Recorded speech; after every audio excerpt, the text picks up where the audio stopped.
Start streaming.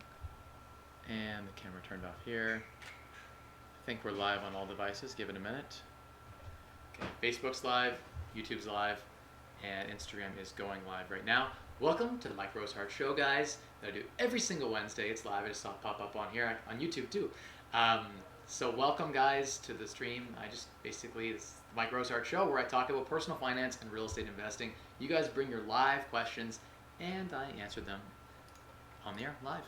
So whatever you guys want to talk about, I just filmed a video. Sorry I'm a few minutes late, but to set up the 3-camera setup and get my laptop in here and get it all set up, it takes us quite a while. So we should always start filming a little earlier, but we always start a little late. It's my fault. I just think most optimistic entrepreneurs like myself think they can take on more than they can. And I'm like, oh, a video will take like 15 minutes to do. And then I do a video the video coming up this Saturday might be the one we just filmed. I think it might be that one. Either we're going to do one on micro saving, which I've already filmed, or it might be the one we just filmed on how to teach your kids to manage money effectively. So it's the first of many in that installment series. We're teaching kids to manage their money more effectively. So jump in the comments and I'll see you guys on all the devices. I got Facebook, I got Instagram, and I got YouTube going. And the Facebook and the YouTube will be there for playback. I think this is episode, I don't know what episode this is, 60 something. We might be getting close to episode 70. I've been doing this for well over a year now. Every single Wednesday, even when I'm on vacation, I go live around 7 p.m., usually at 7:15, for at least an hour, and we talk about anything you want to talk about. I give live, free coaching, so bring your questions in. We can talk about how to buy 0 to 10 properties in 3 years. We can talk about personal finance, habits, and strategies, and whatever's latest and greatest in the news. In my world, usually in the first few minutes, I kind of just give you guys an update about what's been going on in my world. I think the sound's good. People can still hear me. Heyo. So what's been going on in my world? We're buying that medical product distribution company in Toronto, and our financing with BMO fell through. They needed better quality of earnings, and that process takes 60 to 90 days, and they're pulling that now after 4 months in the process at the very last minute. So there goes our $2.3 million at 4% business financing, 80% loan to value on the business. Bummer, gone. We are pivoting and meeting with some private lenders to put loans on the business. This business is almost $1 million EBITDA, so adjusted EBITDA of $1 million, and so it's very, very interesting business. Really excited to take this one down. I've got 2 other partners on the business with me that will be in charge of key operations, so I'm really excited about a lot of the stuff. And this company's got presence in a bit of Australia and in a few other places as well, so it's really exciting. A lot going on there, and I'm really excited for some of the growth potential with that, in tandem with what we're doing on the real estate side, which I can't talk about yet, but soon. There's some really, really big news coming soon, guys, on the Right Way Management side, and I can't talk about it yet. I'm not allowed, but as soon as I can, I will, and I've been quiet about it.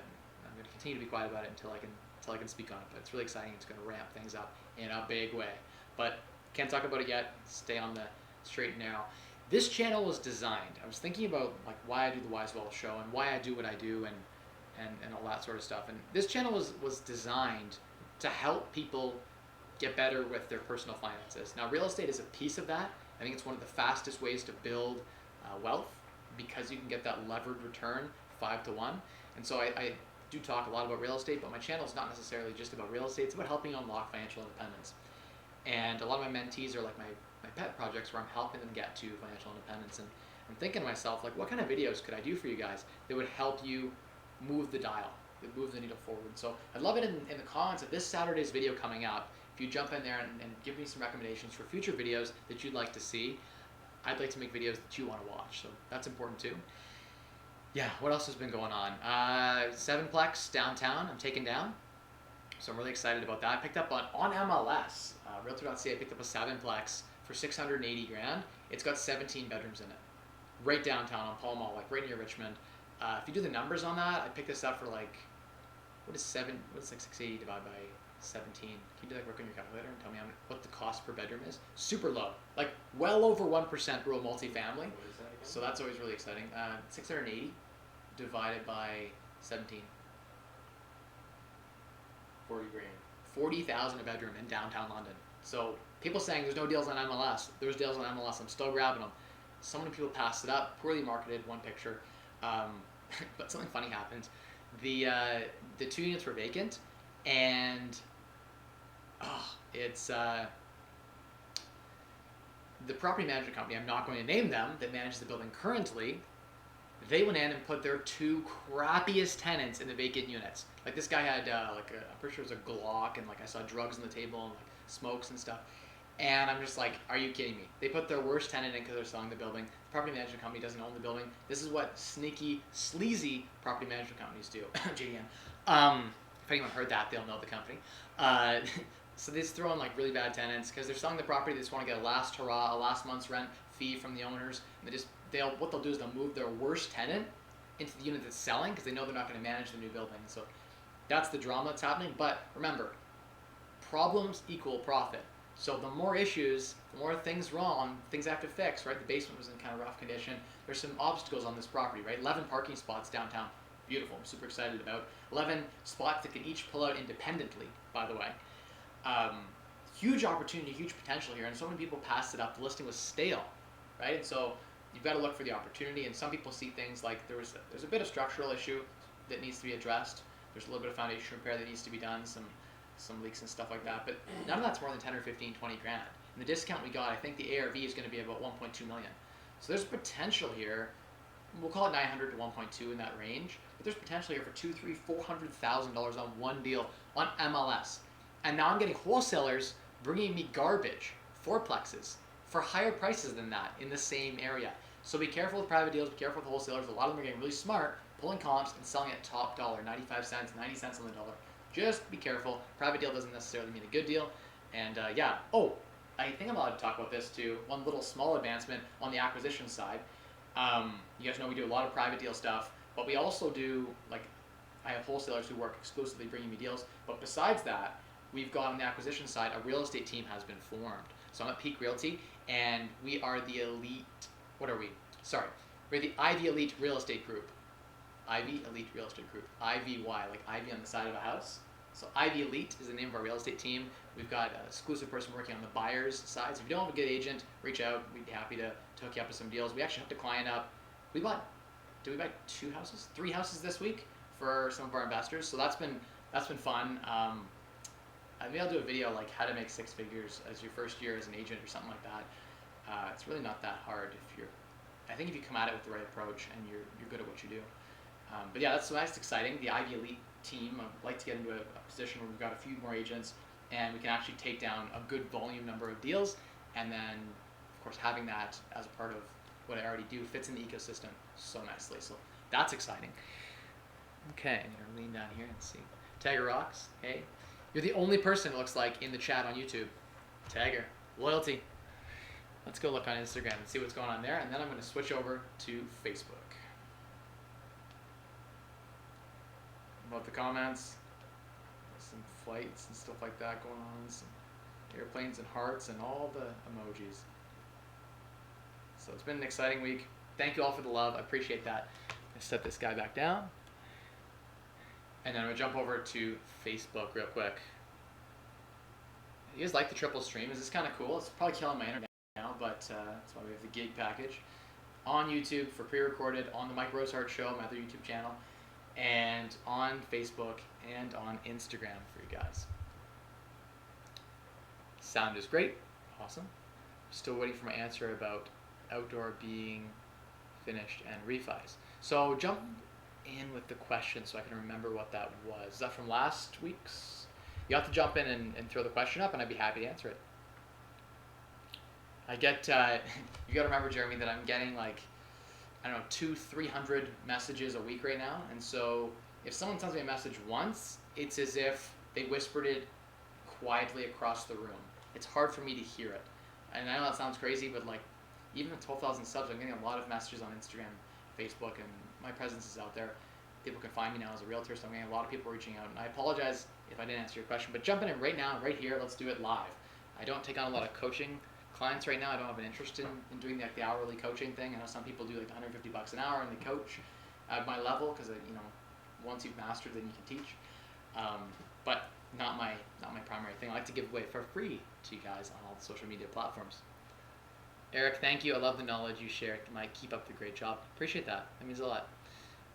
I should wave back to all these people, but that's a lot of clicking. a lot of clicking, and I'm stuck scrolling. Yeah, so if there's no questions, then that means I can just go eat dinner and we can just go hang out. Because this is a great place to be at when there's literally no questions and it's free coaching. There's 9 of you watching, 5, 7 of you watching, and like 12 of you watching here. So I know one of you guys has a burning question. Just get it out. Let's just talk in general about last week's video, for instance. We can do some commentary on that. We talked about Airbnb. And you'll probably notice I titled the video, I think I called it the pros and cons exposed. And it was like, it was supposed to be cons exposed, but then I watched the video and thought, hey, there's actually some pros to Airbnb investing on your real estate portfolio. But you notice it was very sobering. A lot of the social media characters online, like even Ty Lopez is like, Airbnb's the best, here in my garage. I wasn't so positive about Airbnb because I think that, let's be real, let's be sobering about some of the facts with Airbnb. And some of the facts remain, when I look at some of the people near, like for instance, Fanshawe College in London here with 5-bedroom properties they're tossing on Airbnb, and I look at the furnished rental market where I can get 600 and 650 a bedroom right near Fanshawe. I'm talking like Highbury and Oxford. I know people who have rentals there, and Candace and I were talking on camera about her getting $3,500 a month in gross rent or $4,000 a month in rent on those properties, and I'm getting $2,900 in rent. But her cleaning fees, her management, her supplying of toiletries, her higher utilities, her increased chances of damage and wear and tear on the property, when you add all of those in, and literally cleaning fees are like $20-$30, sometimes you don't recoup all that. If you live in the property, it's different, but she doesn't live in the property, so there's management fees and all the other associated stresses. If you deduct all of that at a $25 an hour rate typically, what you'll find is the cash flow is almost the same. And students, you don't go to landlord-tenant board for students, so you can't make the landlord-tenant board argument. Like I would argue students, furnished rental students over Airbnb all day, way less work, way less maintenance, way less turnover, and actually the same net cash flow. Let's not even get into some of the legality issues, the insurance issues, having to pay HST on everything you earn, so that on that Airbnb revenue collected, your property becomes commercial. So there's going to be some tax implications there. There's a bunch of negative with Airbnb. I still do a little bit of Airbnb. I have fun with it. I think the place where Airbnb makes a lot of sense is if you had like a 5 or 6plex with a bunch of bachelor or 1-bedroom units. Bachelors do so well on Airbnb. They get triple market rent in many cases. But the 3, 4, 5-bedroom units, they just don't perform that much better on Airbnb. And so what I'm trying to say is everyone's rah, rah, rah, Airbnb, it's so great. But Airbnb is sometimes good. It depends. A lot of times not as good after everyone's talking about the gross number, no one's talking about the net. And I think the gross rent is very similar to the net, not net, but the net on Airbnb after management fees, after cleaning fees, after additional utilities that normal tenants wouldn't use, because Airbnb guests, they go all out. After, if you're providing anything like toiletries, like toilet paper and all the like, and soaps and things like that, if you factor all of that in, and furniture and wear and tear on that furniture, and the fact that you put thousands of dollars into staging these properties and proper photos and putting a listing together, and all the work associated with running an Airbnb, like the depreciation on your furniture, if you spend $5,000 on furniture for a whole house, and you're losing, say, $500 a year in furniture, people aren't accounting for all of that in their Airbnb. They're talking about these high numbers, like, I'm making $40,000 a year for my rental property. I have 3 rental properties in Airbnb. I'm making $150,000 a year. Their net on that is way lower than $150. And in fact, furnished rentals sometimes compete almost dollar for dollar for cash flow. So just be careful. Some situations it's not as good as it sounds. And even if it is a bit better, I personally turned one of my properties away from Airbnb, even though I was making 20% more cash flow, because the value of my stress and time was not worth 20% more. We're talking a $500 difference. It wasn't worth $500 a month for me to worry about all the stress on Airbnb. So anyway, I still do some Airbnb. I am positive in Airbnb on some properties. There is situations where it makes sense. Most of my portfolio is not on Airbnb for a reason. Right? Airbnb is all right. Nothing wrong with it. I'm not going to do a rant on it. But you can check out last Saturday's video on the Mike Rosehart channel, where you can see exactly me and Candace Keeling. Candace Keeling is considered herself as a pioneer in London. She's the queen of Airbnb. She's been doing it for, I think, 3-4 years now, before anyone got on the bandwagon, when it was still hard to even use properties in Airbnb because there wasn't a huge base. So she was a pioneer, been doing it with lots of properties, lots of bedrooms. I think she had 15 or 20 bedrooms on Airbnb, a lot of experience with that. And even now, she pulled one of her properties off Airbnb. So it's very interesting to see some properties that makes a lot of sense, you make great cash flow. It depends. And so I just want to be that person on social media that's balanced. in my approach to everything, sometimes I'll swing left and then I'll swing right, but I always come back to center. And so there's been times where I'm like, rah, rah, rah, Airbnb, and times where I'm like, Airbnb sucks. I just went through the worst experience where like tenants destroyed the house and Airbnb wouldn't come up with the money. And then I come in the middle and I say, hey, I'm going to give you the balanced approach and say I've done both, and in my experience, it's sometimes is good and sometimes it's not great. So just kind of keep that in mind, balanced approach. Got some questions in YouTube there. Hey Mike, what's up? Impressed with your dedication. Thank you, Eric. I appreciate that. People who know me know that I grind relentlessly. From the minute I wake up on my phone, I've got texting, communicating with people, to the moment I go to sleep. I'm pretty much always thinking about business in some sort of fashion. Now that's just me. I enjoy thinking about that kind of stuff, but I am getting fatigued, which is why we're making some key changes, and I'm bringing on some new people onto the team, and some staffing stuff's coming in on board, and there's lots of cool things happening. Stay tuned for that. I can't talk about it right now. Suffice it to say, there might be. No, I can't even hint with you guys what's going to happen. But it's really exciting news. So soon I'll share it. It's going to blow us up in a big way. Hey, how you doing, Syed? Sounds like you need a weekend mentee with all that's going on. Hint, hint, Tiger Rocks. I know you want to come down so bad. I feel bad. You can probably from Montreal, man. To get the value.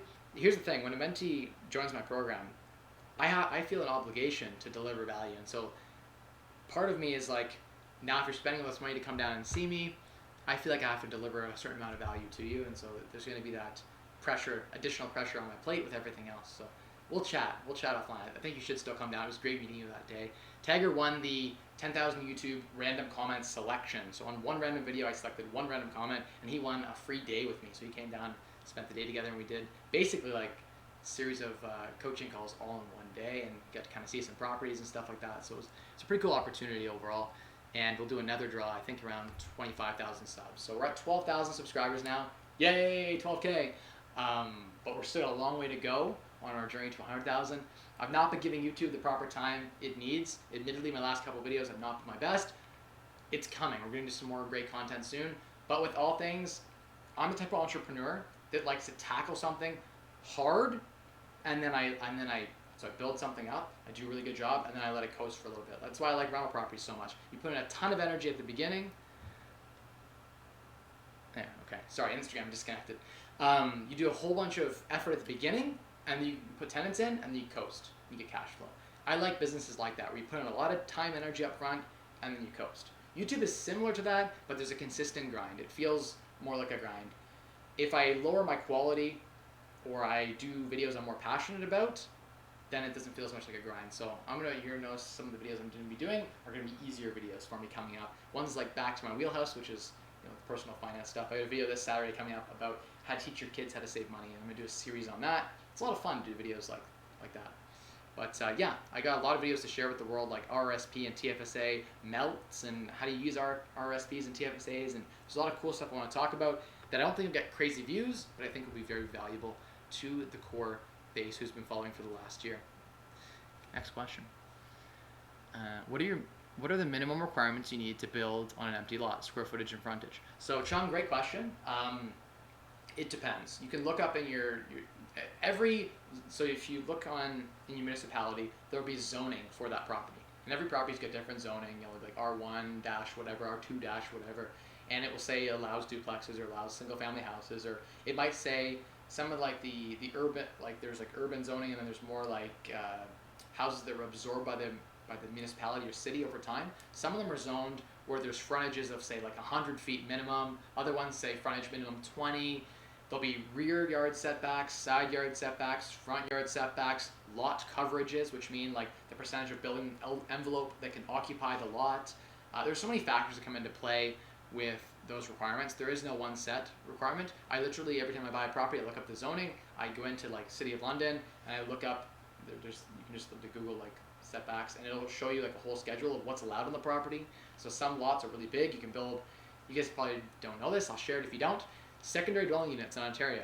You can build detached secondary dwelling houses as long as they can't be more than 40% of the main house. So if you had 2,000 or 3,000, if you had a 5,000 square foot house with a nice big lot, you're allowed without any rezoning, without any changes, to go back and to the city, apply for a building permit, and build another building. Say it was a 5,000 square foot building, you could build a 2,000 square foot bungalow with another 2,000 square feet in the basement, but 2,000 above grade, and you need no variances, no zoning changes if the lot coverages and the setbacks permitted. So that's kind of cool. Secondary dwelling unit stuff is allowing us to do some really cool expansion opportunities here in Ontario without having to apply for minor variances, without having to apply to council for zoning changes and potentially get a no. So it's easy to do a bit of development here in Ontario. Now with that secondary dwelling unit, you can have basement apartments, you can have upper apartments. Having a secondary unit, you can do attached buildings, so you can build an addition off the back, put another unit in that addition, as long as it's no more than 40% of the main envelope. You can build detached dwellings as well. People don't know you can do the detached thing too, which is really cool. So there's a lot of cool stuff happening in the market with building requirements. It varies, again, by every municipality is different, and lot coverages are all different, and setbacks on the rear, front, and all that are different. You just have to look up, there'll be a chart which will show you for your zone what the requirements are, and then if you don't meet those requirements, you have to then go to council for a minor variance to allow you to build when, say, maybe they require 15 feet of rear setback distance to start the build, maybe you only have 12 feet for the envelope you're proposing, and if it's reasonable, they may, if you go to council and pay the minor variance fees, they may allow you just to do it with a minor variance. In my case, on one of my duplex conversions I did, it was a semi, and so it had zero side yard setback on the one side. So I had to get a minor variance to allow the duplex conversion, and I got it. I paid $1,000, went to council, spent 6 months fighting, and I got it. And I was able to duplex a semi. So the semi side got was a bungalow, got duplexed. It's the one lot property there. So there you go.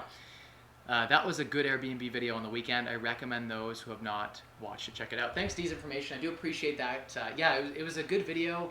Unfortunately, the sound was a little bit off. We were in our backyard. There was traffic going by and stuff, and it was a windy day. We did play some nice music. I actually like the fact that we played music in the background to cover up the cars and things going by, so I think we did a good job covering it up, despite negative feedback that the suit I was wearing was like a garbage bag. I had like 3 comments saying like, Mike, get a tailored suit. Mike, don't be so cheap. My brand is frugality, guys. I thought I was going to get props for wearing a suit that quote-unquote looked like my dad's suit.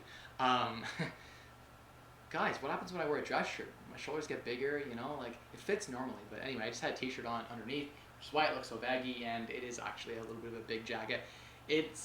I bought the jacket that I need to grow into, not the jacket that I can fit. So motivation to go to the gym and get those gains. Next question. Could you give me some tips on boosting my credit score? I'm stuck at 700 for the longest time. So yeah, credit score. I did 2 videos on credit score I'd love for you to watch first before you before you give any specific advice. And I talk about there's a pie chart I drew that shows you the equation for credit score, so we have that information out there. We know exactly what makes up the credit score, and by seeing each of those categories, you can know how much you should be utilizing, whether you should apply for more different types of credits. Some tips are like, here's a quick tip I'll give you. Pay your credit card twice, not once per month. So I like to pay my credit card. Say your credit card's due on the 30th, I always pay it on the 15th, a partial amount, it's called $20, just a nominal amount I set up automatically, and then I pay the rest of it off in full at the end of the month. Paying it twice gets you building your credit faster, and it ensures you never miss a payment. 2 check marks instead of 1, and you can never miss a payment because they don't ding you for making the minimum payment.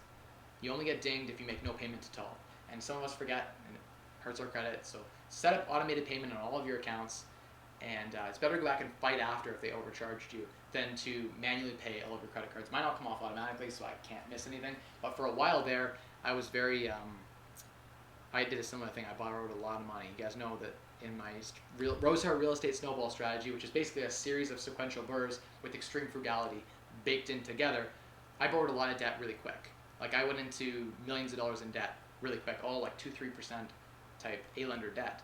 And that took my credit score from 860 down to 680, I believe. So, and then I recovered from there. I'm probably floating around 800 right now. I don't know exactly, but go to Credit Karma to check your credit score free. As long as you're in the very good or like, you know, top category for credit, you're going to be in great shape. You're not going to have any issues. So that's important, guys, to, you know, borrowing money is important. Having a good credit score is important. The system is designed for those people who don't pay off their balances. You can have a perfect credit score almost if you had like you carried 30 or 40% of your credit card balance all the time and just made minimum payments. It's a messed up system, but it actually can reward people who don't pay off all their debt. They more look for, are you consistently trying to pay the debt down every month? You never missed a payment, and you're not using too much of your available credit. You won't use some of it. Anyway, Next question. Here we go. Is it worth it to buy older homes than it is to buy new in London and the GTA? So Ilya, newer homes are obviously going to have probability of lesser maintenance that's been deferred than older homes, right? For instance, the wood behind your eaves trough, like the eaves board, for instance, on older houses that are 50 years old, that's likely had some weathering. There's probably some dry rot there. On newer houses that are 5, 7 years old, you're not going to have that, even if the wood was exposed and the flashing wasn't done properly. In that one example, the wood still wouldn't have rotted yet. So newer houses tend to be better. They tend to have less maintenance, but you pay a premium for that. In London, for instance, it's typically a 20 or 30% premium for a new build house of the exact same square footage. So something to think about. You could find an older renovated house that is pretty much new inside and redone entirely and in great condition for a bit of a discount from a cash flow perspective than a new build. So I'm not really pro new builds right now unless you purpose built a multifamily. I could see the allure to a purpose built versus one that was converted to a multifamily. So purpose built multifamily, I can see new build having some real value there. You get some premiums on your rents as such. I have a property in the HOA community.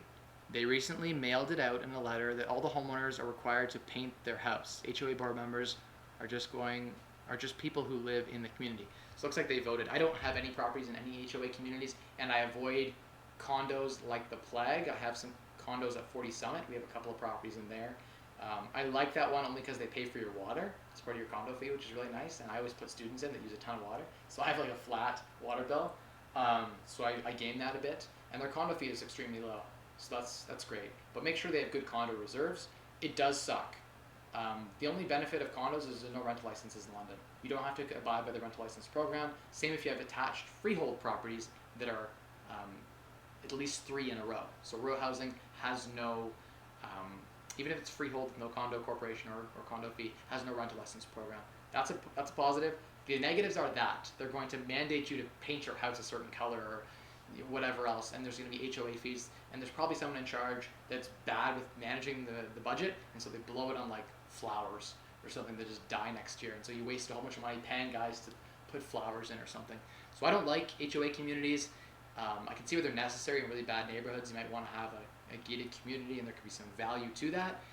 I'm sort of on the fence with whether it makes good sense in investment property. I prefer to do my own, hire a guy to do the grass for like $30 a cut or whatever. I'd rather do that than obviously have someone, like a condo fee would pay some professional company and they would charge like $80 to cut the grass.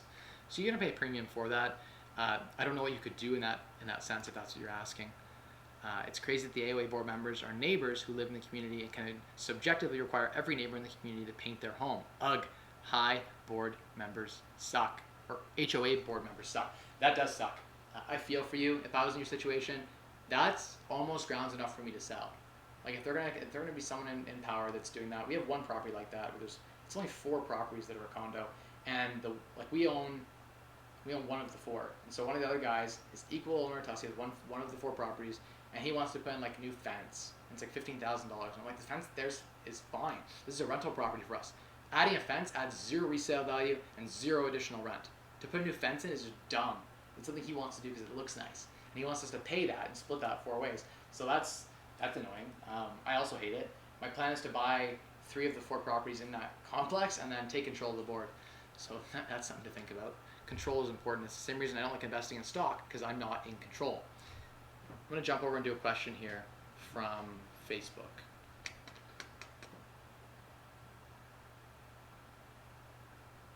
Okay, so you asked if you wait till the outside rental work is totally done before you get the refi appraisal. So Jeremy, it depends. There's no steadfast rule.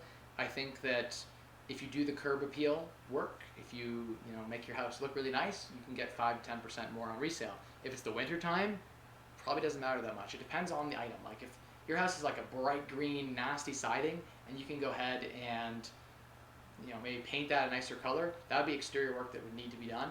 I always place my interior work at a priority. I rent the property out, then I do the exterior work. So I have cash flow coming in. I'm not going to delay, I'm going to do the outside first or something, and then have the inside having no cash flow. So I focus on cash flow first, getting my tenants in there, and then bring the appraiser in. Sometimes you need the money, and so you have to refi before you have had a chance to finish the outside, but I would prefer, if it's a major thing like painting the siding that would add a ton of value, to do that before I got the appraisal. Most definitely. Thanks for asking. So Ken Warpreet asks, how you analyze if it's a good deal? What software do you use? So for me, it's a lot of gut and a lot of experience. So I leverage the fact that I've been through 10,000 properties, I've analyzed hundreds of deals, and I've got over 100 units myself now that I can look at and compare as a frame of reference. I would like to document and take what's in my brain and put it into a spreadsheet that I can give to agents on the Ivy Elite Real Estate Group team, and I guess just group, team doesn't need to be at the end. Ivy Real Estate Group. Ivy Elite Real Estate Group. That just rolls off the tongue. Ivy Elite doesn't really roll off the tongue. It's two vowels, but Ivy Elite. I'm an Ivy grad, so I thought it made nice sense. Not using Ivy, but using Ivy on the side of the building, IVY. Be part of the Ivy Elite Group. Invest in real estate. So how do I analyze deals? I have a spreadsheet. It's for free on my website. You can take an old version of my spreadsheet that's free on there, 25andfree.com. You can go look it up. I have 3 videos where I walk through doing that. So you can go on my main channel, on my YouTube channel, youtube.com/Mike Rosehart. And you go in there and you can see I have a video called How to Crunch the Numbers, I think, or How to Analyze the Numbers on a Deal, and I have a couple other videos. Maybe Kyle can throw it in the comments. It's on Facebook though here, so just go on my channel and scroll through, and you'll see in the description a link to the free tool. It's an Excel tool. You can download it. It even has a little quick decision like should you buy or not buy based on cash flow, and you can use that to analyze your numbers. But then the assumptions that you make to fill that spreadsheet out are going to take a bit of experience, like what are the utilities and that sort of thing. It does a rough guesstimation based on the size of the house, but again, it's just very crude and rough. At the end of the day, knowing your comps and knowing your rents helps you determine whether or not something is a good deal. Dominique, good to see you. Okay, I'm going to jump back over to Facebook. I think I'll come back to Andrew's question in a sec here. Okay, so now jumping over to YouTube. So how do you feel about house hacking a duplex by renting out the other unit and also by renting out a room in my unit to my close friends? Ryan, that's exactly what I've done, house hacking. That's what Kyle's doing, house hacking. Lots of friends of mine are doing the exact same thing, house hacking. That is, by definition, house hacking.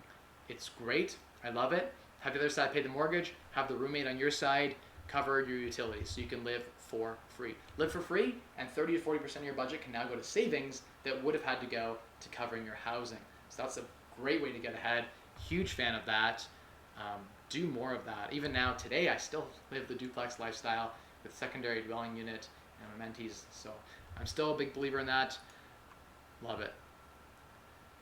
What do you think of Montreal condos under 150K? It's a completely different market. I can't speculate on condos in Montreal because I'm not a master of the real estate in Montreal, but $150,000 for a condo sounds decent. The problem is probably the condo fees are high, especially in the lower price range at $150,000. Depending on what the rents are, it's hard to make a cash flow. Like imagine, I think rents are a little bit lower in Montreal than they are in London. So I could imagine that rents might be, say, $1,000 a month for this condo, and your condo fees might be a couple of $100. That means your net rent after condo fees and everything else is probably like a couple $100 cash flow. It's okay. I guess your down payment on that would be like $30,000 plus closing costs and your renovations. It's an okay ROI. It's less attractive than London, just because the low purchase price doesn't necessarily mean more cash flow. So I doubt the ROI is that high, but $150,000 detached houses are decent, especially if you can get good rents. What you'll find is that on the really low end of the spectrum, like the really cheap houses, the fixed costs, like a roof. So for instance, you replace a roof and it's like $3,000 on a $100,000 building. That's 3% of the building. But you have like $300,000 building, you spend $4,000 on a roof, and it's like 1% of the building. So everything that happens capex wise on smaller property, like the $100,000 range properties, it eats you alive. And like the fees, for instance, like hydro and gas and water have hookup charges, like $35 a month each. So you got $100 a month in utilities automatically, even if the house is like 1 square foot in size, right? So those fixed costs eat you alive on the small buildings, and they're amortized over a bigger amount of rent and a bigger purchase price on bigger buildings. So really small buildings can be great, but just be careful of that one caveat to think about. And Kyle put up a link to the free tool on the YouTube channel. So that's on the other YouTube channel, the Mike Rosehart Show. I did it for all 3 chats actually. Oh, beautiful. I don't want to share a photo with the viewers. No dick pics for you guys. Just kidding. There's no dick pics on this phone. It's the company phone. Okay. See other people jumping in. Here's a question. Hey Mike, just wanted to say I really admire your hustle and your story. I just graduated from Western as well, and I'm just getting started to get involved in the real estate industry. That's awesome.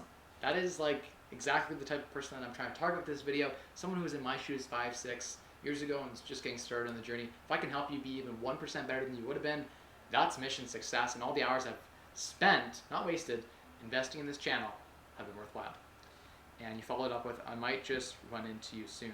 I'm getting involved with the Real Estate Rat Pack with Jeff and Matt. Cool. Yeah, Jeff and Matt are in the network, so I'm sure I'll see you there as part of that. What is that?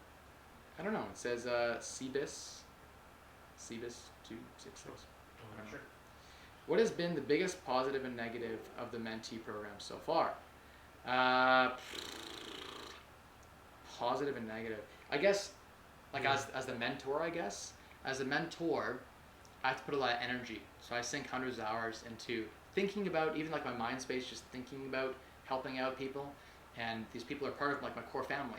And so they live with me and they become part of my ecosystem. And so I spend a lot of time. That would be a con, I guess. But also at the same time a pro, because I have a lot of fun times with these guys. So pros and cons. Yeah, that's the pros and cons of the mentee program, I would say, at a high level for me. The cons is Jonas is a jerk. Kyle says Jonas is a jerk. So that's the cons. No, Jonas is great. You're awesome, dude. Yeah, this is the best. You know you're great. Okay, now down to Facebook again.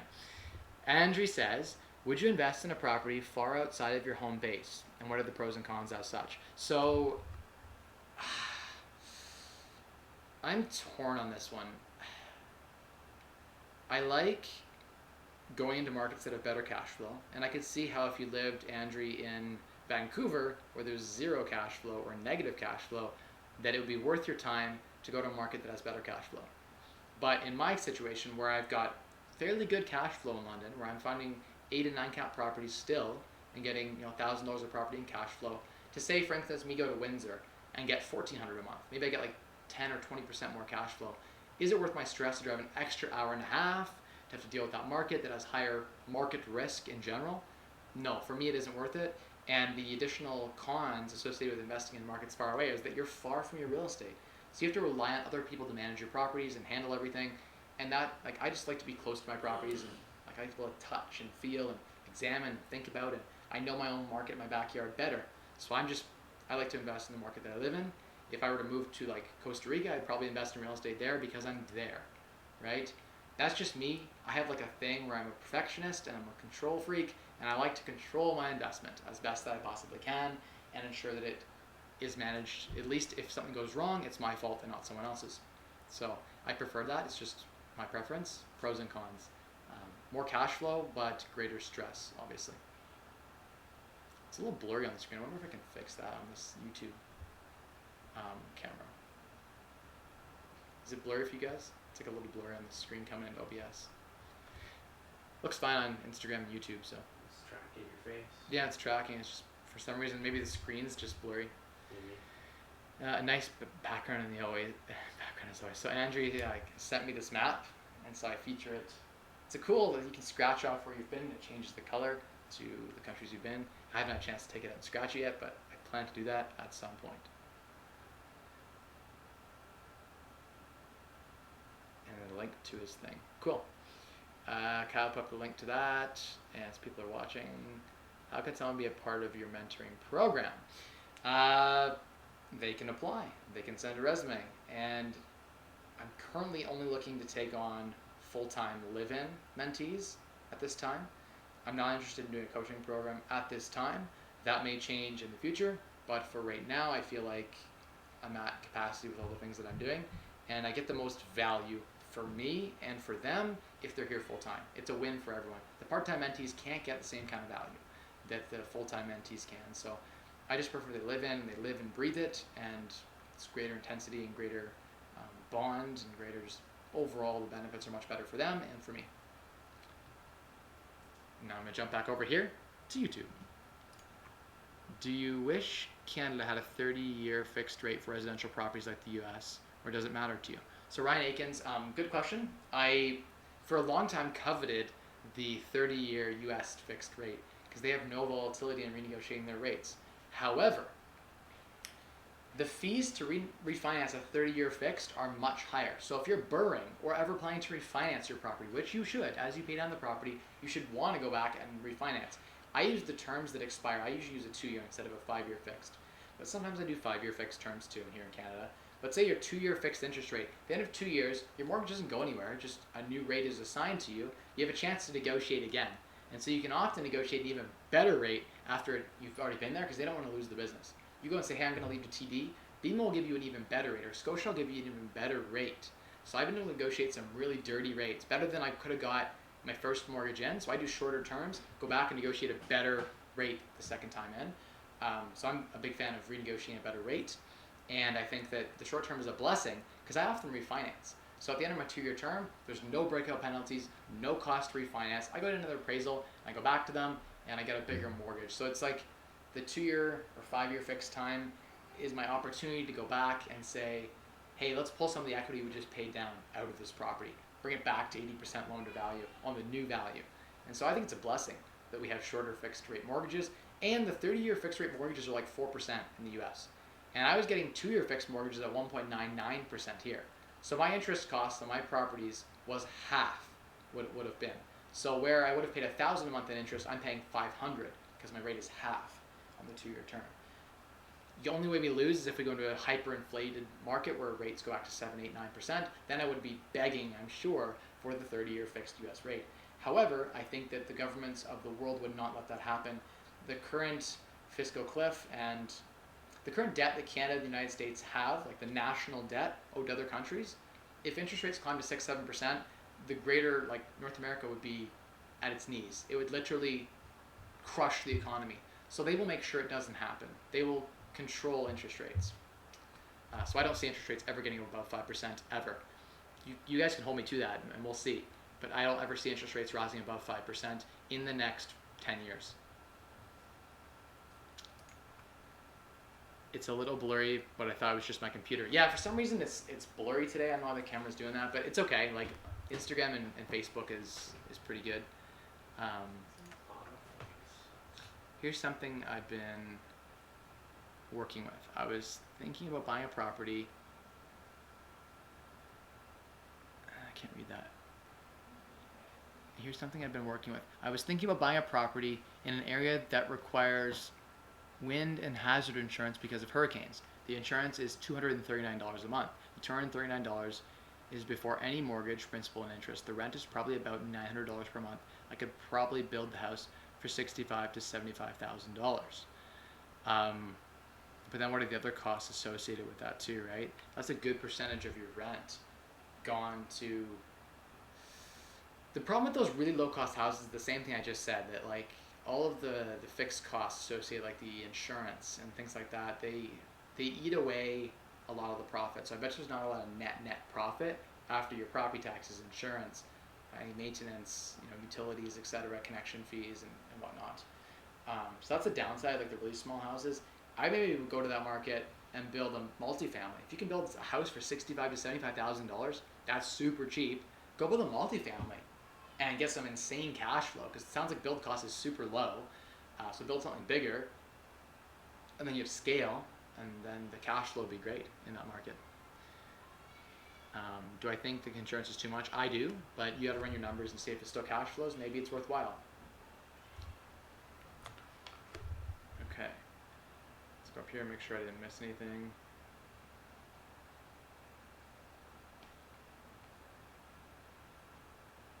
Okay, Kyle's great. Get off live and answer my text. Yeah, no, I'm definitely not going to answer any text right now when I'm live. I work 12-hour shifts 7 days a week sometimes. If I got another property, it could be hard to look after it. Would a property management company be the best option? Yeah, in your case, your time is probably not worth it, Chad, to manage your own property. You definitely are working 12 times 7 is like 90, almost 100 hours a week. That's insane. If you're working 12 hours a day, 7 days a week, you're an animal, and I respect you because I'm right there with you. But I think that it doesn't make sense for you to manage your own property. Bring someone in to do it. Bring a property management company in to do it, for sure. It's diminishing returns. Like after you've worked 12 hours, do you want to then deal with like a toilet leak or a tenant bitching about rents? Like, no, you don't. It's not worth the headaches, not worth the money probably at that point. I would say get a property management company 100%. Yeah. Good question. Maybe reach out. I can give you some recommendations if you're in a market that I know someone. So caught up on YouTube. I think we're almost caught up here. Let's see. I think I caught up on the questions here. If I missed any, I'm so sorry, guys. Oh, there is a follow-up question here. Where can somebody apply for your mentee program that you mentioned? Okay, so Cebris, you can reach out. It's a full-time. I have a bedroom actually open right now in my house. So like if someone wanted to move in like immediately and live it and breathe it full-time and join the mentee program and get 5 properties in a 2-year period, then yeah, you could apply.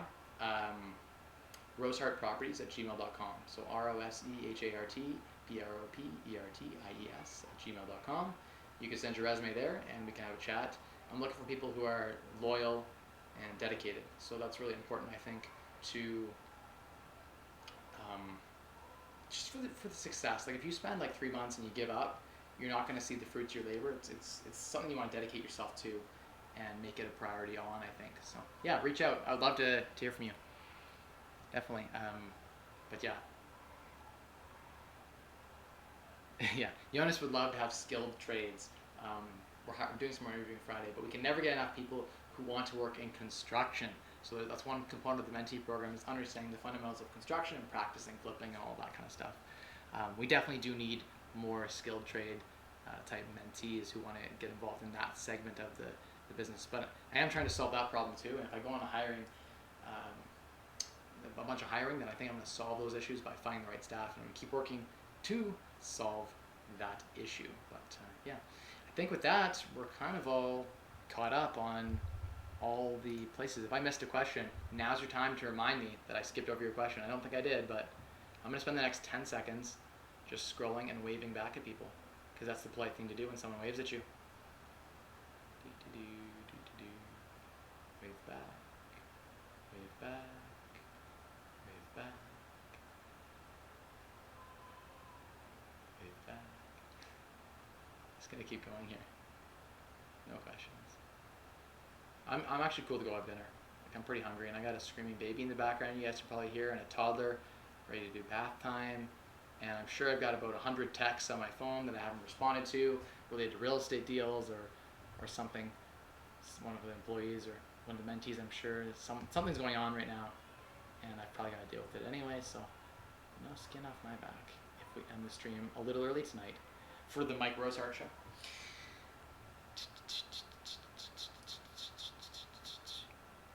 Yep, you typed it in right on YouTube there. That's right. Chad works construction now.